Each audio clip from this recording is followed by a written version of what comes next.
George M. Bailey, Lieutenant Commander, USN, retired. Well, year was 1943. I tried to enlist in the Navy with a doctored birth certificate, and that old chief just threw me out. He saw right through that. So I waited a week or two, went to the draft board, told them I'd turned 18 a couple of weeks ago and just hadn't had time to come register. They told me that they were sending the police out to my house tomorrow. It's a good thing that I came in. And I figured that lady's a bigger liar than I am, but it worked. Well, I don't want to say I was afraid that the war would be over before I got to get in it, but it was something like that. My cousins were in the Navy, or in the military. My uncles were in the military, and I just wanted to take part.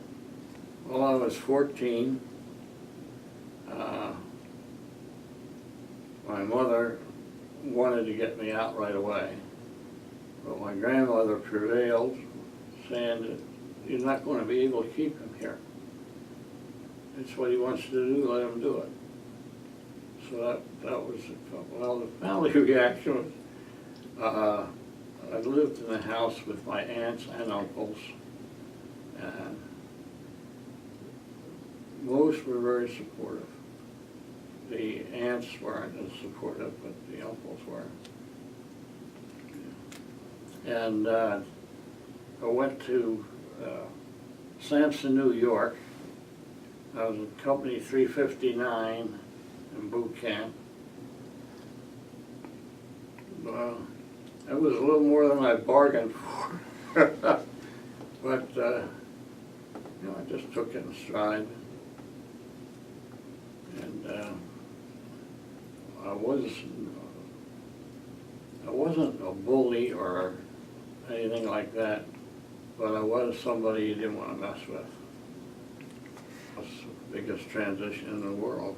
Back then we didn't have lockers, things like that. We had a sea bag which kept everything in. You triced it up in the morning, and it was, you didn't have time to worry about what it was like as a civilian, because from about 5 o'clock in the morning on, you were busy. They kept you busy, which I guess was good. And cold, in the morning even before 7, you'd be running around what they call the grinder, holding your rifle up over your head. And from then on, it didn't get much easier. Well, living conditions were good. You know, we all did the same thing, and food, I'd never been one to complain about the food. They didn't train us. Everybody jumps in the pool at the same time.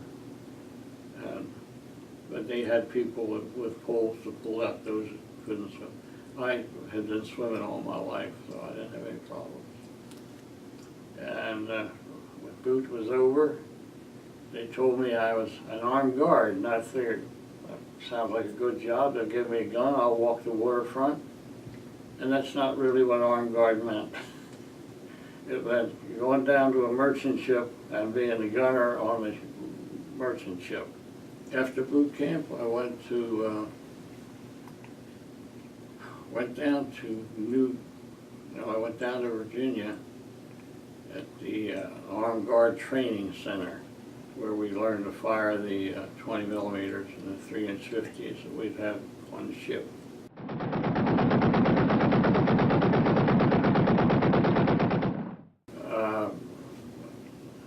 I was a hot shellman on a 3-inch 50 caliber.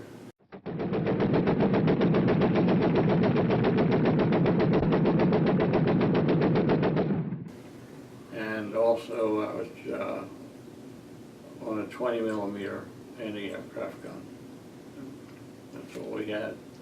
Well, they sent me to I guess the first available ship, which happened to be the Sidney Sherman.